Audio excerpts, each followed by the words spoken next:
नमस्कार, मैं अमर खान। कैसे हैं आप सब? मुझे उम्मीद है आप और आपका परिवार स्वस्थ होगा और खुश होगा।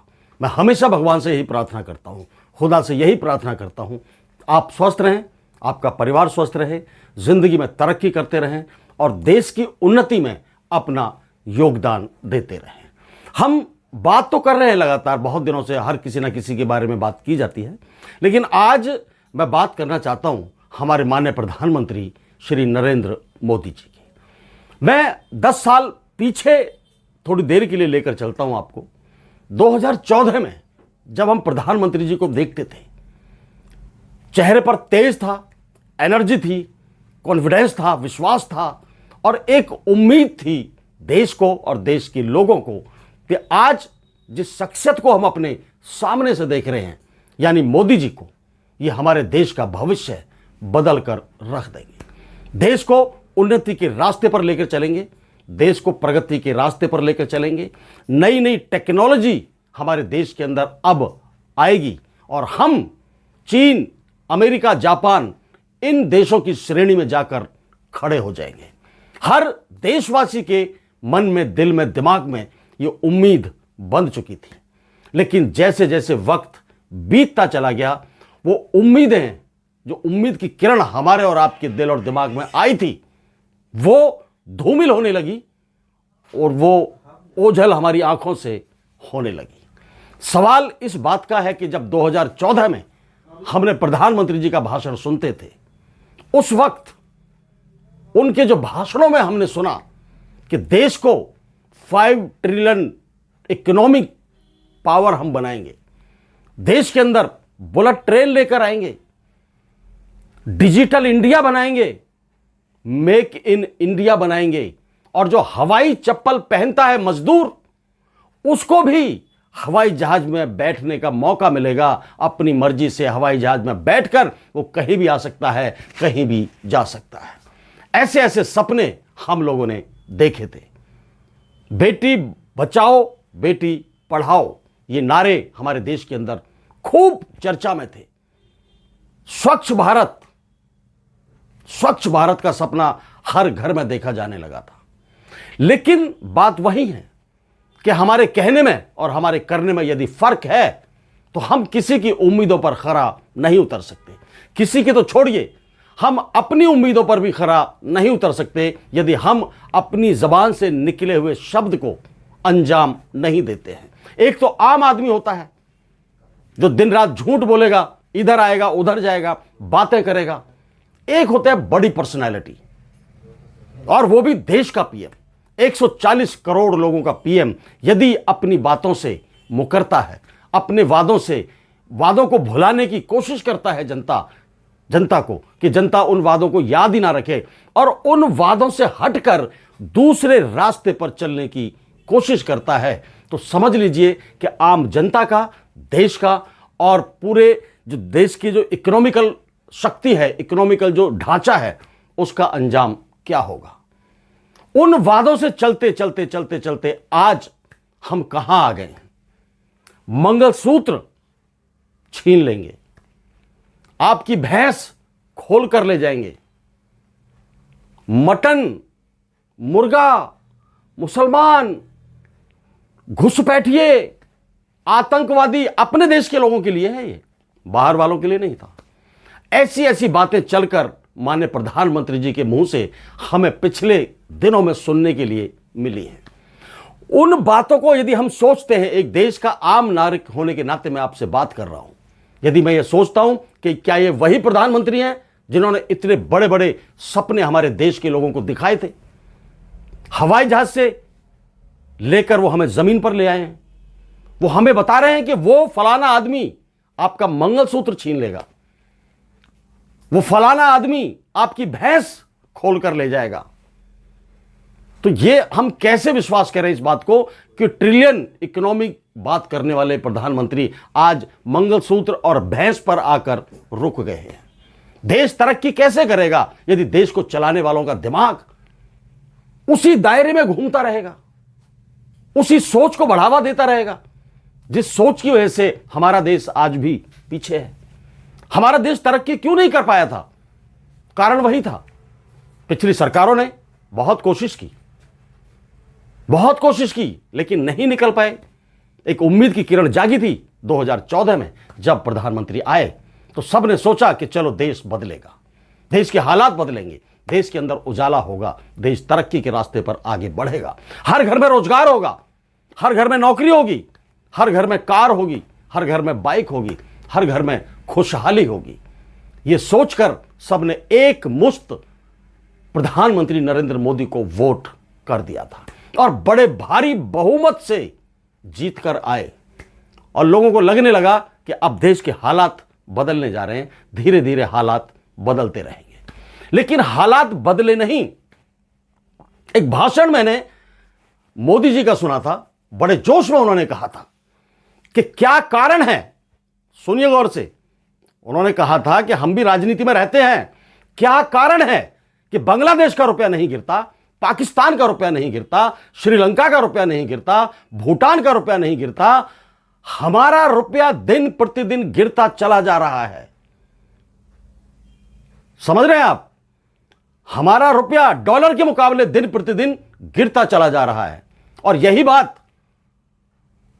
स्वर्गीय श्रीमती सुषमा स्वराज जी ने कही थी कि जो डॉलर है, ये रुपया है हमारा, ये सिर्फ एक कागज का टुकड़ा नहीं है। यदि इसकी कीमत गिरती है तो देश की गरिमा गिरती है, देश की साख गिरती है।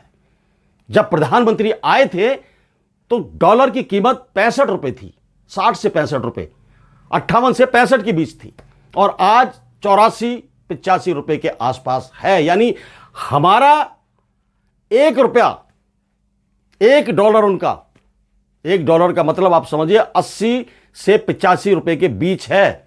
यदि एक डॉलर हम अमेरिका का खरीदते हैं तो हमें 85 रुपए देने होंगे उनको। तो आज देश की साख नहीं गिर रही है, हो सकता है उनकी नजरों में नहीं गिर रही हो, उन बातों पर ध्यान ही नहीं दिया जा रहा है। ट्रिलियन इकोनॉमी पर ध्यान ही नहीं दिया जा रहा है, बुलेट ट्रेन पर ध्यान ही नहीं दिया जा रहा है। ध्यान दिया जा रहा है तो मंगलसूत्र पर, भैंस पर, मटन पर, मछली पर, मुसलमानों पर, गाय पर, गोबर पर, सब ध्यान यहां आके रुक गया है। और अब तो मोदी जी ने हद ही कर दी है। पिछले दिनों झारखंड में जो उन्होंने बात कही, देखिए, किसी भी देश के नेता को या किसी भी घर के मुखिया को हमेशा वो बात करनी चाहिए जिससे घर के लोगों का जज्बा बना रहे, मोटिवेट होते रहें, तरक्की के रास्ते पर जाने के लिए सोचते रहें, बढ़ते रहें, मेहनत करते रहें, ना कि आपका हौसला गिरना शुरू हो जाए, ना कि आपकी जो जिंदगी में तरक्की करने वाली सोच है वो मरनी शुरू हो जाए। क्योंकि हम किससे क्या उम्मीद कर रहे थे और क्या सुनने को मिल रहा है। झारखंड में माननीय प्रधानमंत्री जी कह रहे हैं कि ये जो घुसपैठ हो रही है ये झारखंड सरकार की वजह से हो रही है। मैंने पिछली वीडियो में ये भी बताया था, ये बताया भी था कि भाई सीमाओं पर सेंट्रल की फोर्स होती है, सीमाओं पर सेंट्रल का हाथ होता है, उनके कब्जे में होता है सब कुछ। यदि सीमा से कोई घुसपैठिया, कोई बांग्लादेशी, कोई रोहिंग्या घुसता है हमारे देश में तो उसकी जिम्मेदारी केंद्र सरकार की है, राज्य सरकार की नहीं है। और आ भी गया तो उसे वापस क्यों नहीं भेजा जा रहा? आप छानबीन कराइए, नोट कराइए, उनकी इंक्वायरी करिए कि कौन बांग्लादेश से छुपकर हमारे देश में आया है, तो वो क्यों रह रहा है, उसका राशन कार्ड क्यों बन गया। जिन्होंने बनवाया उनको आप सजा दीजिए। करना तो कुछ है नहीं, पब्लिक के दिमाग को सिर्फ घुमाना है। और आज तो आपने हद ही कर दी मोदी जी। आप कहते हैं कि आपकी बेटियों को उठाकर ले जाएंगे। बेटी शब्द भरे मंच पर यदि किसी की जबान पर आता है तो अपनी बेटी की तरह उसके लिए प्यार उमड़ता है। जैसे मेरी बेटी है वैसे ही सबकी बेटी है।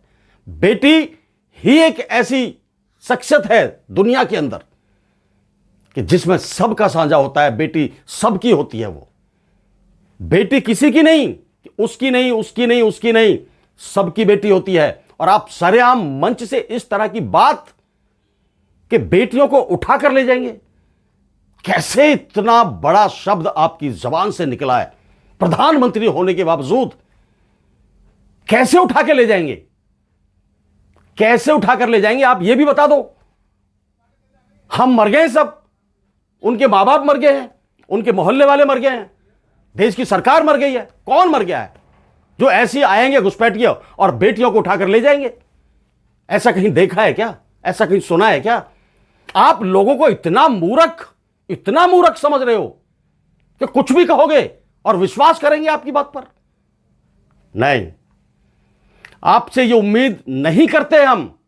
ना हमारा देश, पार्टी की बात नहीं कर रहा, आप प्रधानमंत्री हैं पूरे देश के, पूरे देश को आप पर गर्व है, पूरा देश आपसे उम्मीद लगाकर बैठा है कि हम सुरक्षित हाथों में हैं।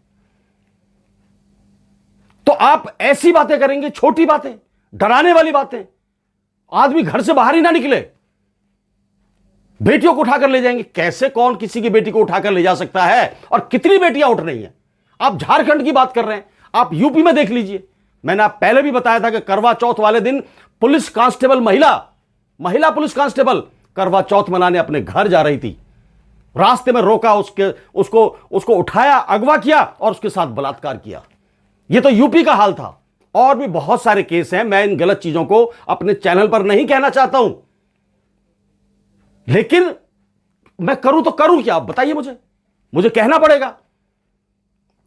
आप अपनी सरकारें जहां पर है वहां देख लीजिए, सबसे ज्यादा बेटियां उठाई जा रही हैं, सबसे ज्यादा बेटियां मारी जा रही हैं, सबसे ज्यादा बेटियों के साथ बलात्कार किए जा रहे हैं। चुनाव जीतने के लिए हम इतनी छोटी सोच कैसे बना सकते हैं? किसी गली मोहल्ले का चुनाव नहीं होता, देश का चुनाव होता है। और बड़े लोग बैठते हैं, जब चुनाव जीतते हैं तो उनके हाथों में उस राज्य को चलाने की कमान होती है, देश को चलाने की कमान होती है। और ऐसे लोग ऐसी सोच रखेंगे देश को चलाने वाले, तो देश आगे नहीं बढ़ने वाला। मोदी जी, आपसे मैं उम्मीद नहीं करता कि इतने छोटे स्तर पर आप आ जाएंगे। मैं पहली बार आज इस बात को मैं कह रहा हूं। मैंने मंगलसूत्र वाला भी सुना, आपका भैंस वाला भी सुना, मुजरे वाला बयान भी सुना, बहुत सारे जितने भी अजीबोगरीब बयान थे सारे सुने थे, लेकिन जब बात बेटियों की है तो मेरे सीने में आग लगी है। कैसे कोई किसी की बेटी को उठाकर ले जा सकता है?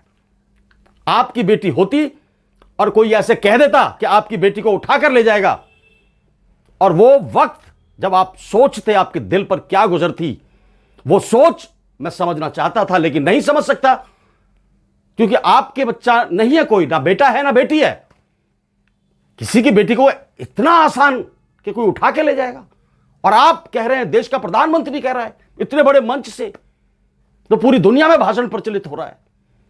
मुझे बड़ी शर्म आ रही है आज कि हमारा प्रधानमंत्री इतनी सोच को छोटे किए हुए है, सिर्फ चुनाव जीतने के लिए लोगों को डरा रहे हैं, धमका रहे हैं, उनकी घिग्गी बंध रही है कि हो ऐसा हो गया तो ऐसा हो जाएगा, ऐसा हो गया तो ऐसा हो जाएगा। मुझे उम्मीद है आपसे कि इन छोटी छोटी बातों को छोड़कर आप देश के लोगों से सरेआम खुले मंच से ये बात जाकर कहेंगे कि हम देश को 5 ट्रिलियन इकोनॉमी वाला देश बनाएंगे, हम देश को बुलेट ट्रेन वाला देश बनाएंगे, हम देश को शिक्षित बनाएंगे, हम देश को मजबूत बनाएंगे। हमारे देश के अंदर वो हर टेक्नोलॉजी होगी जो देश को विकसित करने में देश के काम आती है। हम अमेरिका, चीन, जापान जैसे देशों से अपना मुकाबला करते हैं और इनकी बराबरी में अपने देश को हम खड़ा करेंगे।